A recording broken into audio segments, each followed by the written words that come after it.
Okay, like I said, I've got a couple things going on this one, so I'll split them up into different videos. But in order to get down into the car, I haven't done this on any of this. So any of these, you need to subscribe to me. This is a BMW N63. It's a 2011. It's an F07, so it's a 5 Series F7, but it's got the N63 4.4 liter V8 engine in it. So engine work should be all pretty much the same. I've got the vanity cover off, you can see, and in order to do any work on the car, you do have to take the vanity cover off, and then you have to take these two turbo vents off. This one and this one, they're exactly the same, and all you have to do really is just take off one of these clamps, and then you have to undo these clamps here, and then you need to get access to anything down below. I'm gonna do a spark plug change and a coil change, just to show you, just to show anybody who doesn't have that. There's not obvious stuff on the internet. So anyway, I'm gonna do a coil change, but you have to take these breather vents off. And just take them out. They slide in just here, and they just clip on. There's just a little plastic clip, and then they go back in the front of the car as well. Is where the front of it clips onto. It's pretty obvious actually, and they just slide in and out. And then there are, on each bank, it's pretty much the same. Actually, the driver's side bank is a little bit easier to access to, but as soon as I get this piece off, I'll have access to all 4 of the spark plugs.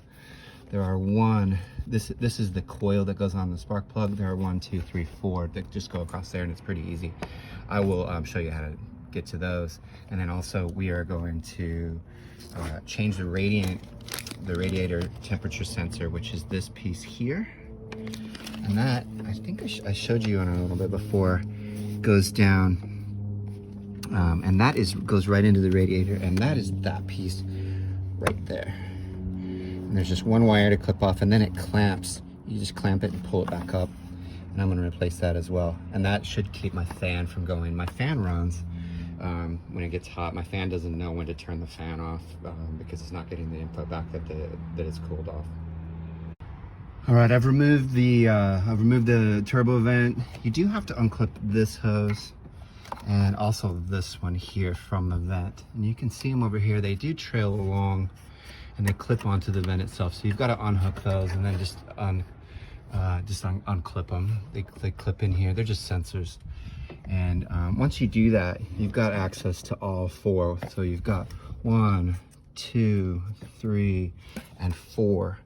The way the firing order is on the 4.4 liter is, this is 1, 2, 3, 4, and then it's 5, 6, 7, 8. And you can look that up. I've had a drivetrain malfunction on 3, so I'm gonna replace just the solenoid on 3. Well, I'll show you how to do the solenoid and the spark plug. So all you do, you just clip that, and you just pull the solenoid right out, and then this little piece comes out as well. And there's just a clip on that. And I'm gonna write down, I have so many problems with these solenoids, and I'm going to write down that the solenoid, it's hard to tell. You don't know if it's the solenoid or the spark plug or both. So I'm going to replace both, but I'm going to mark them down that I've replaced them, and then I just hang on to them because they're so expensive. But I've got a Bosch one up here, and I'm going to replace it. Now, when you get an misfire code, and drivetrain malfunction, you put your computer on it, and it'll tell you which spark plug is misfiring. It's good to have one of these spark plug removers. It's got a little grabber in there that takes the spark plug, and you can pull it out.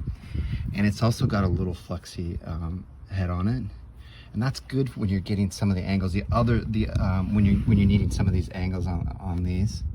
So it's really nice to have, and I think you can pick it up for like $5 on Amazon or whatever. They're really nice to have. This particular bank with 3, I don't really need it. But I'm gonna get down there, get the spark plug out, put a new one in, and then this is the new Bosch solenoid. Just gonna clip that back on and it's super simple.